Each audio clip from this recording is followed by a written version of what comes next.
Programa informativo de Producción Nacional, con elementos de lenguaje, salud, sexo y violencia, que solo bajo la supervisión de padres, madres, representantes o responsables, es apto para niños, niñas y adolescentes.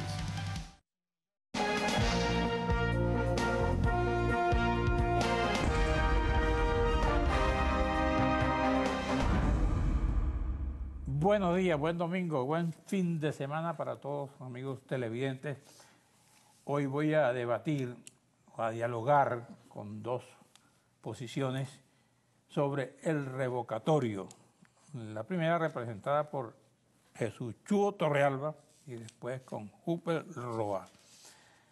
Aquí tengo, para lo que estoy grabando este programa, lo que dice la prensa después del firma en tiempo récord, dice el Nacional. Aquí dice, este no habla de la firma, este vea, dice, mafias de derecha están vinculadas a los bachaqueros. Sí, eso no habla de la vida real, eso es otra cosa. Sí. Aquí veo al periódico de Rafael Poleo, Firmomanía, cola kilométrica en toda Venezuela para revocar a Maduro. En 2 semanas las matemáticas dan la carta democrática. El Universal, el Consejo Electoral exigió recoger la firma. Estiman ahorro de 700 megavatios laborales todo el día. Últimas noticias, violentos quieren caos y zozobra, dice el presidente Nicolás Maduro. Repudió esas acciones y aseguró que los meterá en cintura. Qué bien. ¿Tú estás preparado?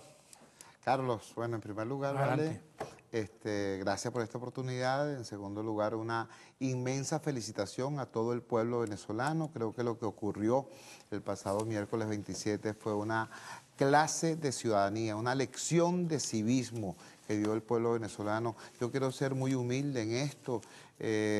Lo que estaba convocado para el miércoles 27 eran unas marchas para exigir que nos entregaran la planilla. Resulta que el martes, 24 horas antes, la cúpula corrupta, ineficiente, bueno, dio su brazo a torcer y entregó la planilla, entonces no tenía sentido hacer las marchas y transformamos la convocatoria en unas concentraciones.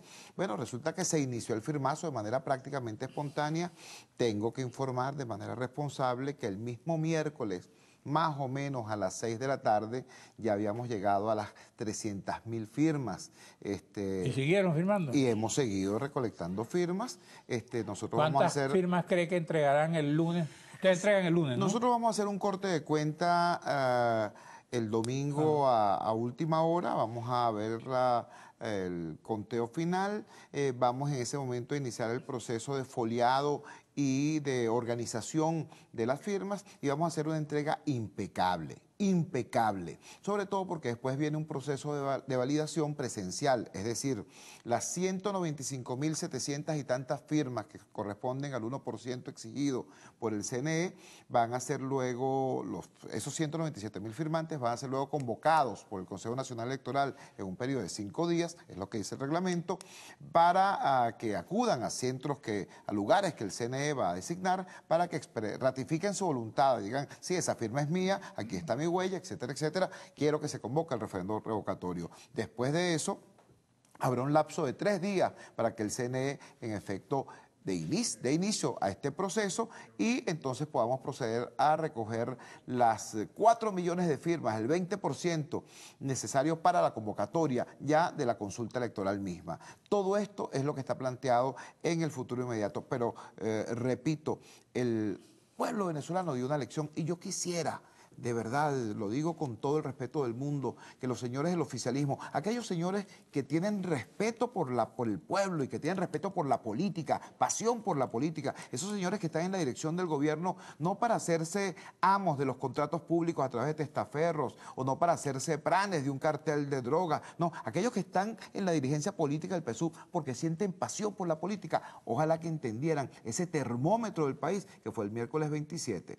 Un país que quiere cambio en positivo y en paz. Ojalá que lo entiendan. Vamos por partes. Ese 1% que ustedes van a entregar, no sé, este lunes, martes, no sé cuándo lo van a entregar. Alguien me dijo que era el lunes. Muy probablemente entre lunes y martes. ¿En cuánto tiempo el CNE les dice a ustedes que eso está correcto?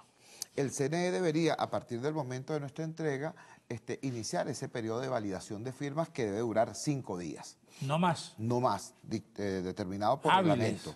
días hábiles, y esos días hábiles son días hábiles de acuerdo al calendario laboral del país, no el calendario de la administración pública. No, Es decir, no. el calendario que rige para la banca, los servicios, el comercio, la administración descentralizada, el calendario del país, son días hábiles. Ahora, vamos a tener un problema funcional, eso hay que decirlo, hay que aclararlo. Vamos, por ejemplo, las firmas vamos a tener que entregarlas un lunes o un martes, porque de acuerdo al decreto de la aristocracia reposera, ahora resulta que los organismos públicos no trabajan miércoles, jueves o viernes. Por eso. Por cierto, Maduro quería tener un liderazgo mundial en algo, ya lo tiene. Su gobierno va a pasar al libro Guinness de récords como el único gobierno que tiene una semana laboral de apenas 2 días, en realidad 2 medios días. Pero bueno, aquí va a haber un problema, y yo le estoy anunciando una vez y le estoy advirtiendo a los agentes electorales del oficialismo en el CNE. Bueno, ese programa me lo dice en la otra parte. El tema de la validación. En la otra ¿correcto? parte me lo dice.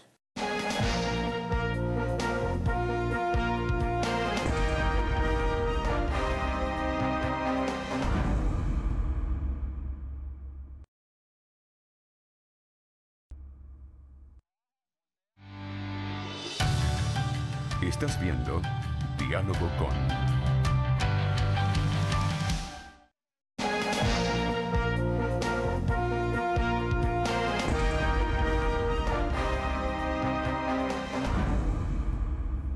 Bueno, el tema de la validación, ¿cuál es el problema? Sí, bueno, repito, va a haber una validación presencial del 100% de las planillas, es decir, van a llamar a todos los 197.700 y tantos, 195.700 y tantos firmantes.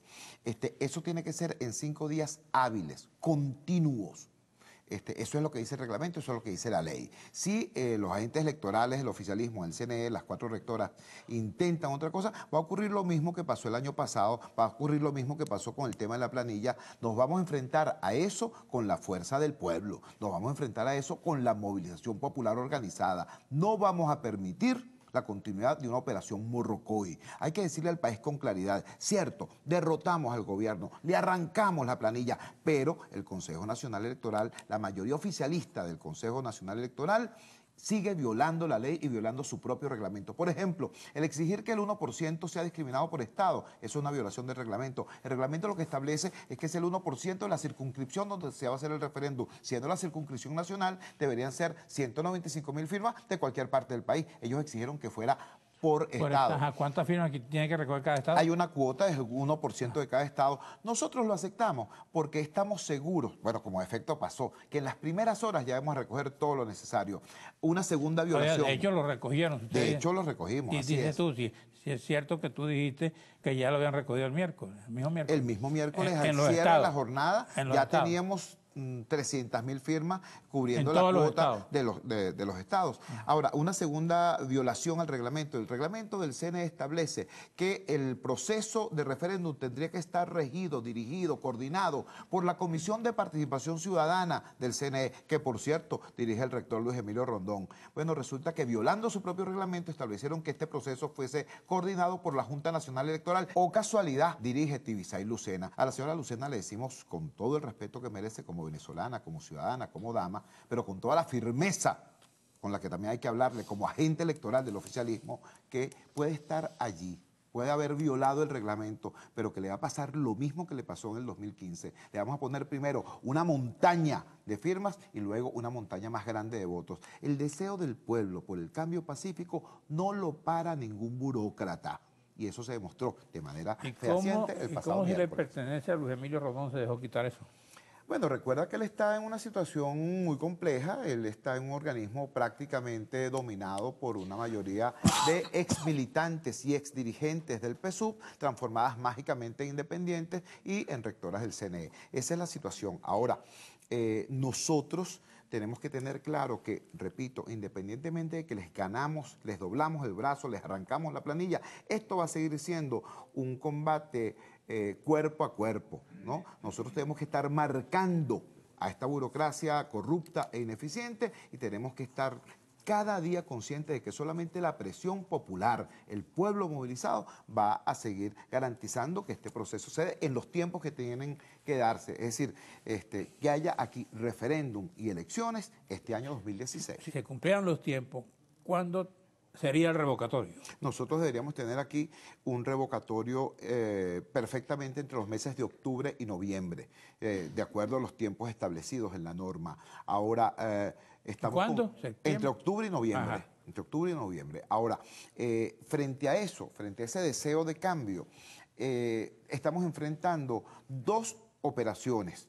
Una operación bloqueo que tienen los agentes del PSUV en el Tribunal Supremo de Justicia, concretamente en la Sala Constitucional, y una operación Morrocoy que tienen los agentes del oficialismo en el Consejo Nacional Electoral. Frente a esa operación de pinza, frente a esas dos operaciones simultáneas, nosotros tenemos que enfrentar, por un lado, la fuerza del pueblo organizado, que es lo que nos ha dado resultado en el 2015 y ahorita en el 2016. Y en segundo lugar, tenemos que hacer un llamado a la conciencia. Señores del gobierno, ubiquen las últimas 72 horas y vean lo que pasó. La noche del lunes para martes y de martes para miércoles, este país estaba incendiado.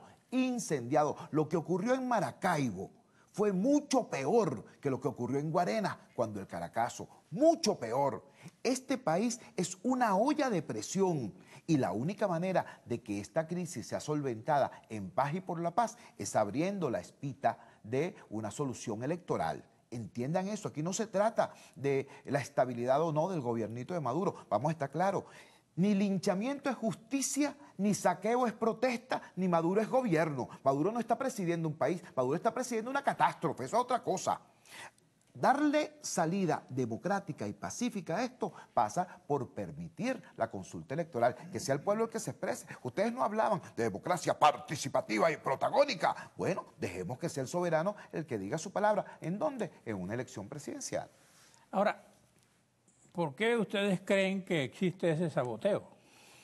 Si han cumplido todos los pasos. Porque mira, lo sabe cualquier estudiante de administración, la prioridad fundamental de toda burocracia es la autoperpetuación. Un grupo que llegó al poder hace 17 años no se imagina la vida de otra manera, sino ellos mandando. La realidad Pero te lo dicen cambió. que llegaron porque ganaron elecciones. ¿Cómo no? Por supuesto. Por supuesto, yo no estoy poniendo en duda eso. Lo que estoy diciendo es que la realidad cambió.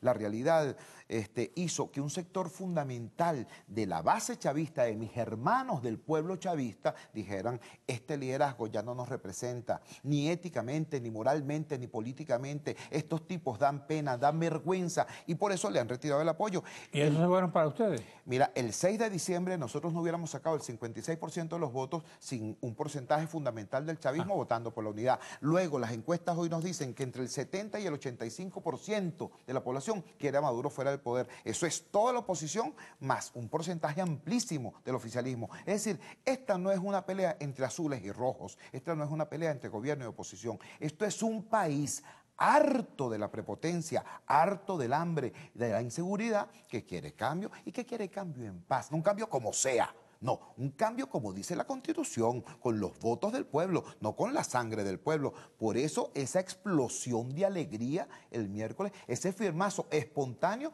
y prácticamente arrollado. Vamos a ver, después del 1% vienen 5 millones, ¿no? Sí, 4 millones y tanto, el 20%. ¿Eso cómo lo verifican? Mira, ese proceso va a ser de verificación prácticamente instantánea porque esa recolecta de firmas no va a ser con planillas. Esa recolecta de firmas va a ser en locales establecidos por el Consejo Nacional Electoral directamente con las máquinas captahuellas. ¿El Consejo Nacional va a ejecutar el proceso? Bueno, ¿Van a ser sus funcionarios los que van a estar ahí? van a ser sus ¿O van funcionarios. a hacer la multa? Van a ser sus funcionarios y, por supuesto, la organización que convoca este proceso, que es la Mesa de la Unidad Democrática, va a estar presente en todos estos espacios. Repito, va a ser de esta manera, por eso no va a haber pataleo. Ahí no va a haber pataleo. ¿Tú te acuerdas? Yo te juro que aquí existió un personaje llamado Jorge Rodríguez. Te lo juro, existió. Él fracasó como alcalde, fracasó como jefe de campaña, fracasó como dirigente político, pero fue muy bueno inventando trampas electorales. Aquel cuento de las firmas planas, pero ya eso no aplica porque ese 20% se va a recoger directamente con las máquinas captahuellas. Y una vez hecho eso, de manera prácticamente automática, el Consejo Nacional Electoral tiene que convocar la consulta electoral. Y ahí, bueno, va a pasar lo que el país sabe que va a pasar. ¿Y están funcionando las máquinas, las captahuellas? Sí, nuestros técnicos nos dicen que todo ese proceso de armado y todo el tema del software, todo eso ha sido auditado por nuestra gente.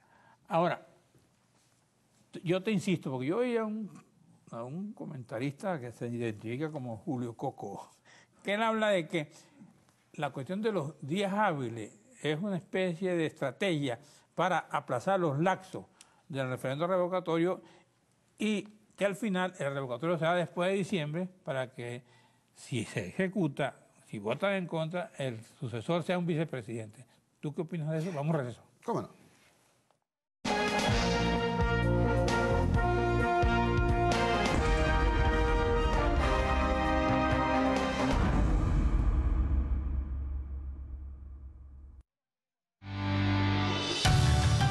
Estás viendo Diálogo con...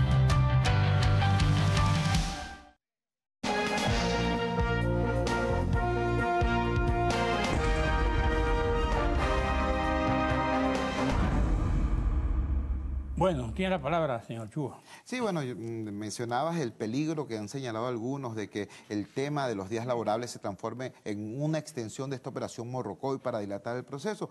Tenemos que estar conscientes de que, como dije anteriormente, esta va a ser una lucha cuerpo a cuerpo para derrotar a esta burocracia corrupta e ineficiente en cada uno de los escenarios. Eso está claro, ese peligro está allí y hay que combatirlo y hay que derrotarlos. Pero yo quiero subrayar lo siguiente, nosotros tenemos que pensar en nosotros mismos como lo que somos y no como lo que fuimos. Es decir, tenemos que pensar como la nueva mayoría nacional que somos y no como las víctimas que éramos antes.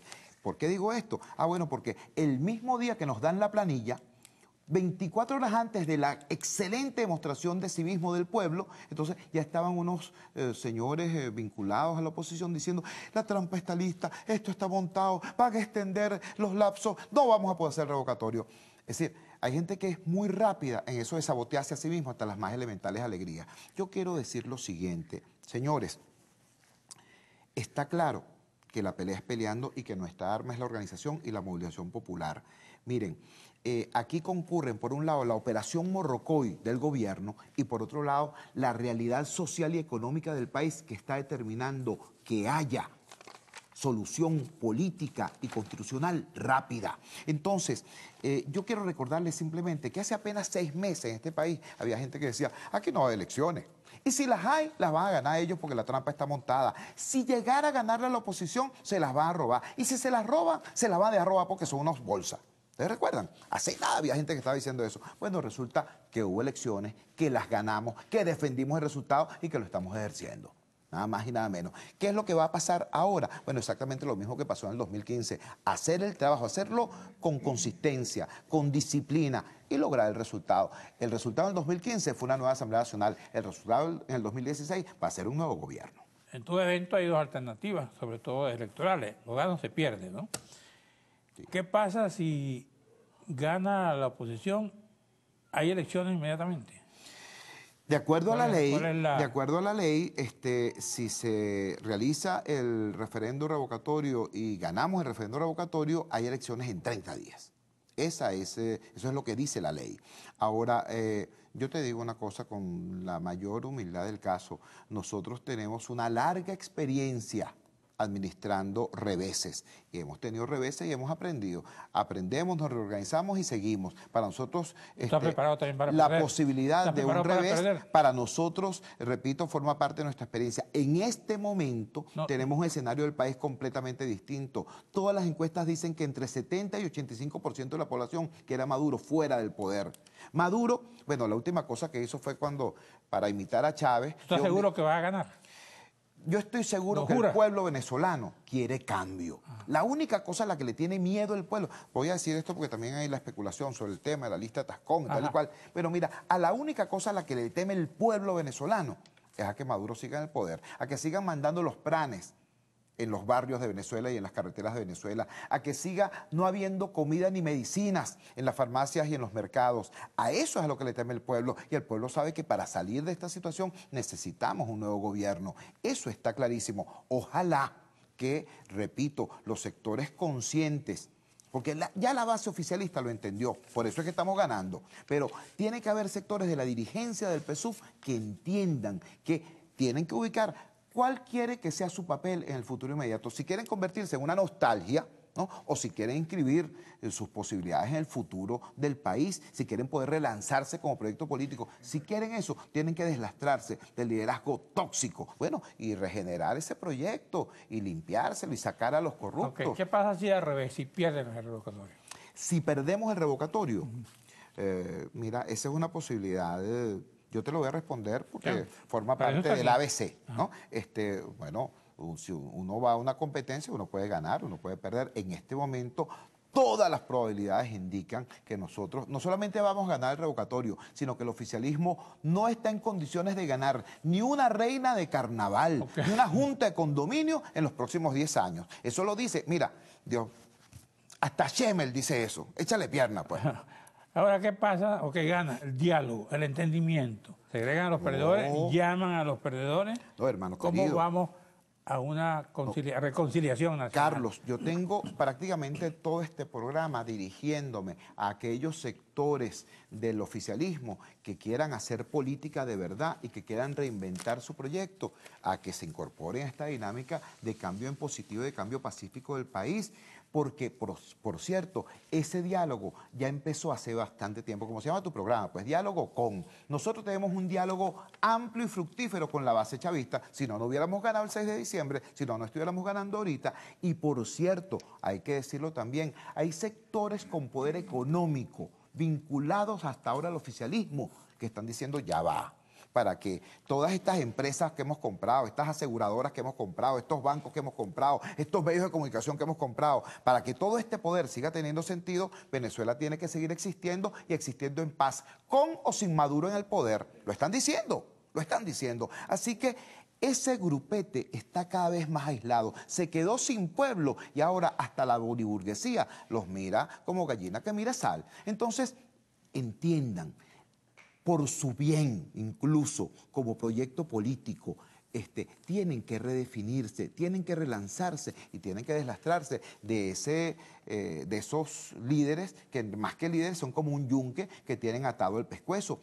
El futuro de Venezuela va a ser muy prometedor para todos. Las posibilidades de recuperación económica de Venezuela son muy grandes e incluso el daño moral que ha sido gravísimo durante estos 17 años, eso se puede también trabajar. Recuerden que el venezolano es un pueblo muy noble. Cuando tú aplicas una normativa clara, y apoyo y respaldo y refuerzo positivo y también castigo a quien viola la normativa, el pueblo venezolano responde. Ahí está el caso de la cultura metro como ejemplo, cuando arrancó el metro de Caracas. Está el caso de lo que algunos llaman el síndrome Chacao, el motorizado que sale de Libertador y apenas entra a Chacao se pone su casco porque sabe que allí sí existe ley y existe quien la haga cumplir. Es decir, nosotros hemos demostrado como pueblo que si existe normativa clara, reglas del juego claras y alguien que las hace cumplir, se responde. Así que incluso el daño moral podemos revertirlo, pero eso depende de que nos unamos como país, no solamente para sacar a Maduro del poder. Tú hablas Eso es lo de menos. El tema es la recuperación tú hablas ética y económica. de que nos unamos como país. En la Mesa de Unidad Democrática, en la oposición, ¿hay la unidad monolítica sobre el revocatorio? ¿O hay quienes no creen en el revocatorio? Mira, recuerda que nuestra hoja de ruta contempla varias opciones, el revocatorio, la enmienda. Ya la enmienda no cuentan con eso, ya se las negaron. La renuncia, etcétera. Y la renuncia, imagínate. ¿Por qué las utilizamos todas? Bueno, porque en un país donde la Constitución está secuestrada por la Sala Constitucional del TCJ, no tiene demasiado sentido dividirnos a partir de los mecanismos constitucionales. El transcurso de la política ha determinado que el referéndum revocatorio sea el instrumento más eficiente. Bueno, y ahí estamos todos, ahí están todos los partidos políticos y lo más importante, y eso se demostró el pasado miércoles 27, está el pueblo, chicos. Entonces, por eso digo, por un lado el gobierno tiene que leer bien lo que pasó el miércoles 27, pero también la oposición tiene que leer que el revocatorio no es de nadie, no es de ningún partido ni de ningún actor, es del pueblo, es un instrumento del pueblo para construir la solución política y pacífica a este drama. Aquí dice que la ONG venezolana en campaña contra la Comisión de la Verdad. ¿Tú fuiste invitado a la Comisión de la Verdad? Chicos, nosotros hemos dicho, aquí hace falta reconciliación nacional. La reconciliación pasa por la amnistía y Desafortunadamente, el gobierno prefirió bloquear la ley de amnistía y darnos como sustituto una comisión de la verdad, que es una comisión de funcionarios públicos. O sea, es un yo con yo. Un ejército de funcionarios de Maduro con 4 sillas para que fueran los diputados de la oposición. Eso no es lo que este país necesita. Este país necesita de verdad diálogo y entendimiento. Nosotros le hemos dicho al PSUV, les damos la mano para que la parte sana de ese liderazgo escape de ese hueco negro, de esa atracción gravitacional nefasta del liderazgo de Maduro y de Diosdado, e incorpórense a la dinámica de construcción de un nuevo país. Eso es perfectamente posible, pero tengan el valor de coincidir, dejen la cobardía y tengan la valentía de coincidir. ¿Quién lideriza, según tu opinión, ya que tú identificas a la otra parte, a los otros chavistas que tú dices chavistas buenos? ¿A quién llamarías tú a conversar, a dialogar entonces? Mira, yo creo que nadie tiene el monopolio de la honestidad ni del patriotismo. Yo creo que ahí tiene que haber gente que responde a este llamado. Yo no quiero individualizar, porque apenas yo nombre a alguien, bueno, le ponen una raya arriba, ¿qué te puedo decir? Pero repito, se trata de salir del chantaje, de romper la cobardía, de tener la valentía de coincidir. Gracias, Jesús Chu Torrealba. Gracias a ustedes, amigos televidentes. En la próxima parte voy a comenzar con Huckbel Roa.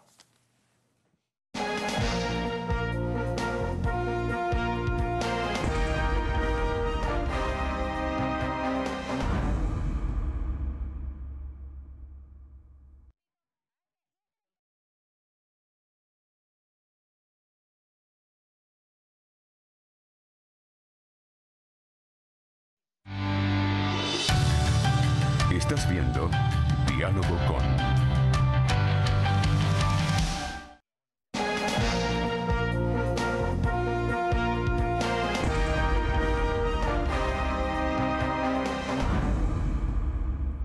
Bueno, ahora estoy con Huckbel Roa, diputado de la Asamblea Nacional por el Estado Trujillo, analista político, comunicador. Y vamos a hablar sobre el tema de la semana, que es lo que tratamos con el invitado anterior, lo del revocatorio. Bueno, ya el Consejo Nacional Electoral entregó las planillas. El proceso que viene ahora es la recolección de las firmas, que según tengo información, las entregan el 1% el lunes.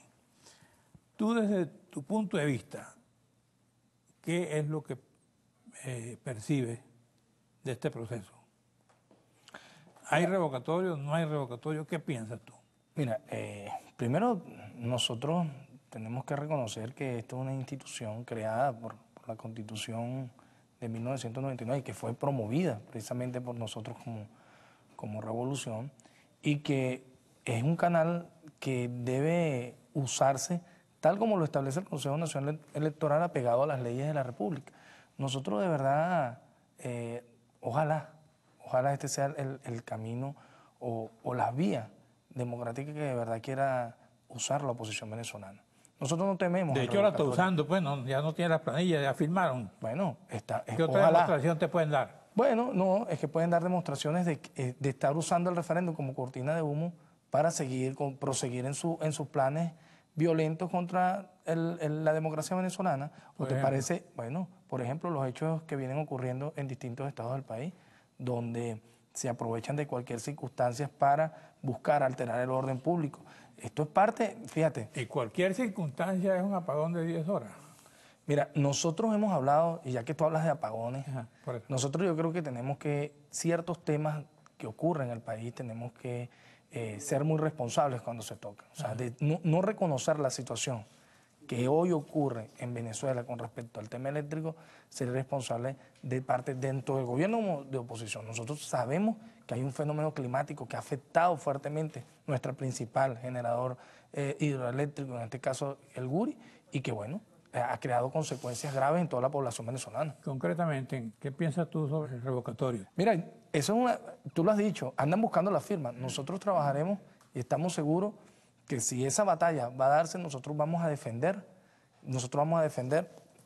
la revolución bolivariana. Ahora, ellos tienen sus lapsos, tienen que respetar los lapsos establecidos en la normativa, ¿Cuál es a tu juicio o qué tú manejas sobre los lapsos? Porque hay como un poco de confusión. Marquina estuvo aquí y me dijo que los lapsos era después de la recolección de firma del 1%, el CNE tenía 5 días para verificarlo. ¿Es correcto eso? Fíjate, hay toda una normativa que está establecida. Primero, el artículo 72 de la Constitución te da toda la parte gruesa de cómo puede promocionarse y convocarse un referéndum. Y por otro lado, tú tienes las normas de promoción y consolidación y de un referendo revocatorio que diseñadas por el CNE, las primeras del 2004, cuando el primer referendo, y las otras del 2007. Allí tú tienes toda la normativa, lo cual va a permitir, en este caso, si ellos realizan la primera fase, el 1%, después tienen que buscar el 20% de la firma, y ahí después que ellos obtienen eso, el 20%, es que se considera y que se verifica, se considera la posibilidad de activarse el llamado a un referendo revocatorio. Ahora, todo eso es una serie de procedimientos, de días, de lapsos, de verificación que pasan por el Consejo Nacional Electoral.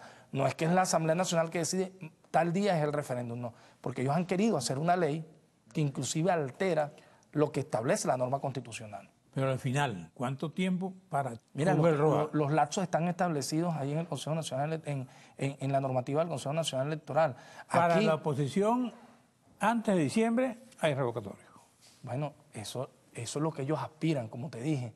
Nosotros vamos a trabajar, nosotros como revolución, vamos a trabajar en hacerle ver al pueblo que esto sigue siendo una oferta engañosa más de la que ellos hicieron el 6 de diciembre. Nosotros lamentamos cómo la oposición venezolana, en aras de esa embriaguez de poder, no le importa lo que está pasando hoy al pueblo venezolano, sino que por el contrario busca seguir engañando y profundizando una crisis que nos afecta a todos por igual, tanto a chavistas como opositores.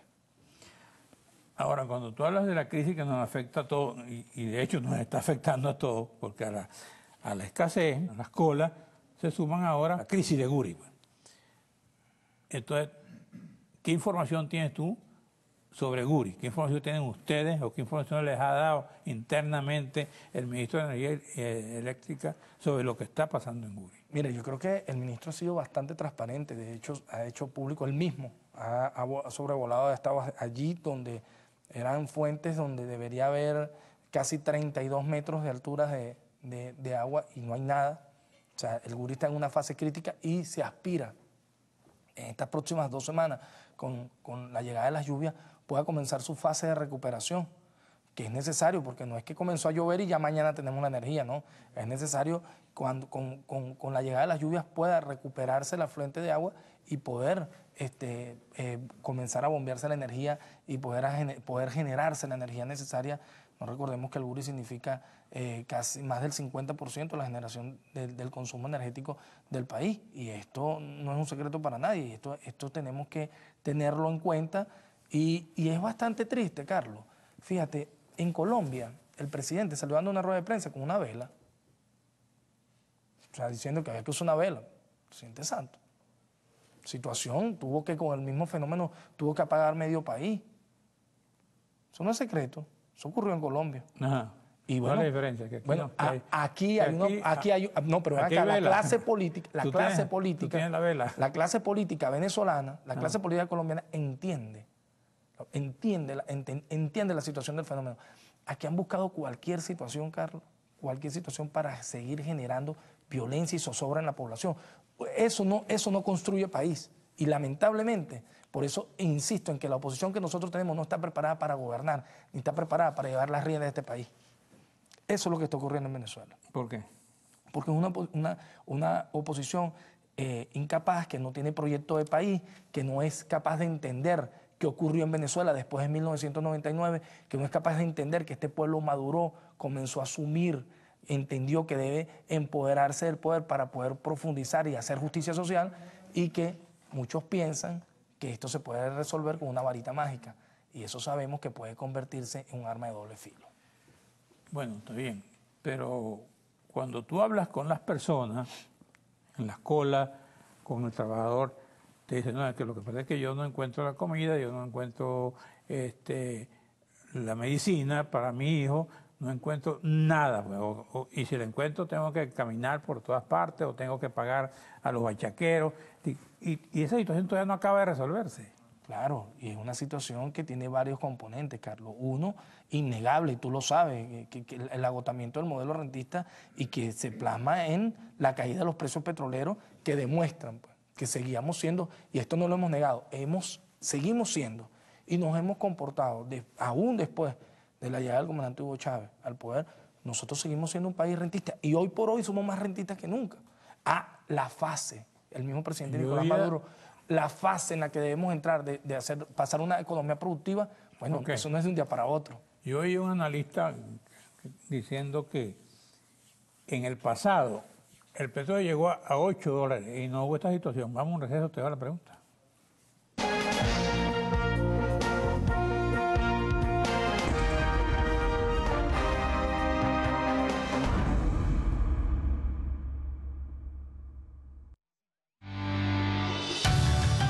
Estás viendo Diálogo con.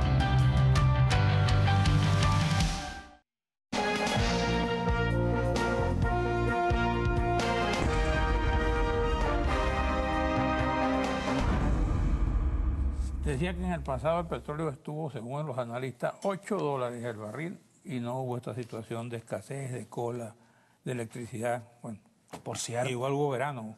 Sí, pero también pasaba una cosa, no había capacidad de consumo del pueblo venezolano. En 1989, Carlos, cuando el Caracazo, aquí todos los anaqueles de los centros comerciales, los anaqueles de los distintos supermercados estaban full de comida, había carne, había pollo, había de todo. Pero ¿qué pasaba? El pueblo no tenía cómo comprar nada, no tenía un bolívar en su bolsillo. La mayoría del pueblo venezolano, ahora 27% del pueblo extremo. Ahora es al revés. Ni tiene real, ni tiene ropa, ni tiene leal. El pueblo ha tenido, tú no puedes negar lo que creció nuestra economía. Que creció a partir de un modelo rentista, sí. Que se agotó, sí. Y que es necesario poder sostener esa capacidad de consumo y para poder sostenerla el país tiene que a lo interno satisfacer su demanda y poder producir alimentos y producir los distintos bienes y servicios que produce la economía, que necesita la economía nacional. Por supuesto, ahí es donde viene el rol, y es tan importante el rol de los empresarios. No solamente maquilar productos, Carlos, porque eso es lo que muchas veces no se quiere ver. Aquí es necesario que de verdad existe una burguesía nacional comprometida con el país, comprometida con la producción interna. No solamente ver el país o ver el Estado como que el que me da los dólares, yo ensamblo o empaqueto y me gano todos los billetes del mundo. No, aquí es necesario entender que si nosotros no rompemos o no terminamos de entender que se agotó el modelo rentista, la economía venezolana va a seguir en franco de crecimiento. Ahora, las grandes empresas, y leía con industria, no están recibiendo los dólares para la importación de materias primas. Si no reciben los dólares para materias primas, ¿cómo producen? Si todo es importado. Por supuesto, y es aquí donde yo digo, pero ¿cuánto recibiste y cuánto has recibido hasta ahora? Es el pasado, no lo puedes ver como pasado nada más, porque las empresas tienen que apostar también al interés nacional. Yo te voy a poner un ejemplo nada más. ¿Qué ha ocurrido con Roche, con Pfizer, con los medicamentos que tú hablabas? Es un debate que nosotros no le corremos. ¿Cuánto se le ha dado? ¿Quién retiró 58 productos? ¿Quién se resiste? Aquí es verdad, aquí hay escasez de medicamentos, sobre todo escasez de medicamentos de marca. ¿Quién se resiste y quién retiró más de 58 productos, 58 medicamentos, entre los cuales los medicamentos del cáncer del mercado, cuando nada más vio sentado al gobierno venezolano con la embajada de India? Porque ahí sí viene la descalificación de todos los que son medicamentos genéricos. Es todo, lo que hay que entender, Carlos, es que hay toda una componente de las grandes transnacionales que históricamente han recibido los dólares acá para rechazar cualquier posibilidad de producción. Yo quiero que tú le digas a la gente dónde consigue los medicamentos genéricos que no se consiguen en la farmacia. No, fíjate, se ha creado todo un sistema que está atendiendo. No hemos dicho que las farmacias están llenas de medicamentos. Hay que ser responsables. Hay escasez de muchos medicamentos, pero también hay que reconocer que quienes han recibido los recursos y que quienes recibieron hasta recientemente inclusive pagos por parte del Ejecutivo Nacional, empresas como Roche, laboratorios como Roche, como Pfizer, no recuerdo el nombre del otro, Nova, entre otros, han recibido pagos. ¿Y dónde están los medicamentos? Los retiran porque es parte de la estrategia de guerra no convencional contra el gobierno venezolano. Vamos a hablar de la Asamblea Nacional. A estas alturas, ¿Es posible que se entiendan al final en la Asamblea Nacional para que se promulgue ley que se apruebe? Y no esté en ese toma y dame, yo te apruebo, tú me niegas. ¿Qué tal? ¿Qué ves? ¿Cómo ves tú eso? Pero es Como que si venezolano. haces leyes que van en contra de la Constitución, leyes para bloquear, ¿cómo un gobierno va a aprobar leyes para bloquearse a sí mismo? O sea, va a sancionar una ley que la Asamblea Nacional hace para bloquearlo y no darle capacidad de maniobra para atender la demanda de los venezolanos. Por ejemplo, si aprueban la ley esa de cestatique, ¿por qué no la aprueban? Bueno, pero es que la ley de cestatique, tú no puedes promover una ley de cestatique inconclusa. El estudio económico, esa ley de cestatique, ellos saben que no pasaba la prueba en este momento. No estamos en contra de que nuestros abuelos y abuelas reciban los pensionados, por cierto, los cuales reivindicamos nosotros. Hoy por hoy el 84% de las personas de tercera edad, el 84% de los venezolanos que están en edad de pensión tienen su pensión.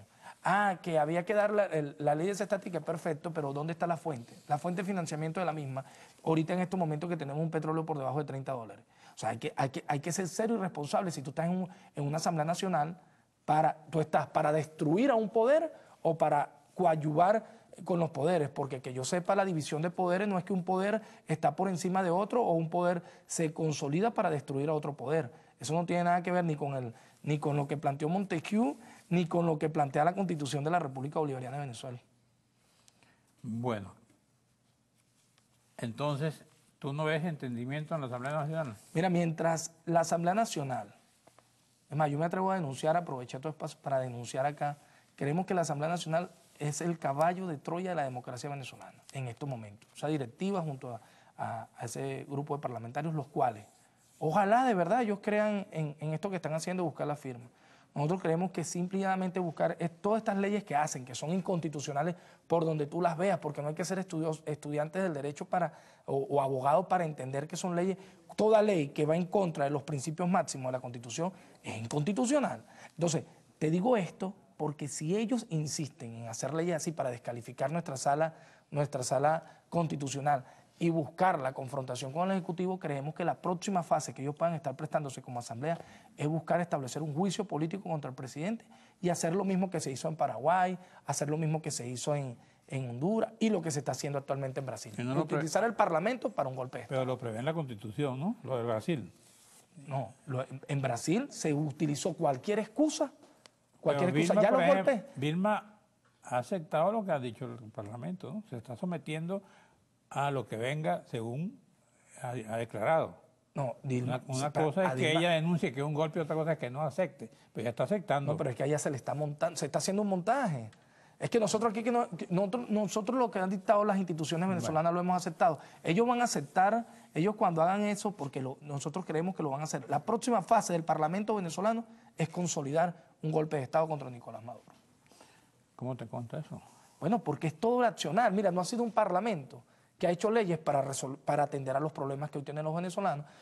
El presidente solicitó una ley de emergencia económica y ellos salieron negándola. Pero igual la puso en vigencia. Pero claro, porque el TCJ dictaminó que era así. Pero más allá de eso, Carlos, todas las leyes que ellos han querido promocionar son leyes, la ley de Banco Central, buscar colocarle camisa de fuerza en materia económica en estos momentos al presidente, cuando hay que tomar decisiones en materia económica, cuando tenemos que de verdad motorizar y dar respuesta a la economía nacional. Igual siguen tomando las decisiones. Sí, pero si esas eran las soluciones, ¿cuándo vemos el resultado de esas soluciones? Mira, el problema del rentismo, la solución a la crisis del rentismo no se resuelve con una vara mágica. Mira. Aquí yo te estaría cayendo mentiras si yo te digo que eso es así. Aquí tenemos que entender y asumir y sobre todo responder y atender a la población más vulnerable y plantearse desde los sectores productivos, que por cierto, vemos con beneplácito cómo se han incorporado muchos en la reunión del Consejo Económico para poder buscar alternativas y soluciones para dinamizar nuestra economía. Okay. Aquí veo una declaración de la Iglesia. La Conferencia Episcopal Venezolana emitió ayer un comunicado ante la gravísima situación del país, entre comillas. Esto aparece en el Nacional. El clero envió un mensaje a los ciudadanos. No caigamos en el miedo paralizante y la desesperanza, como si nuestro presente no tuviera futuro. ¿Tú qué piensas de esta declaración de la Iglesia?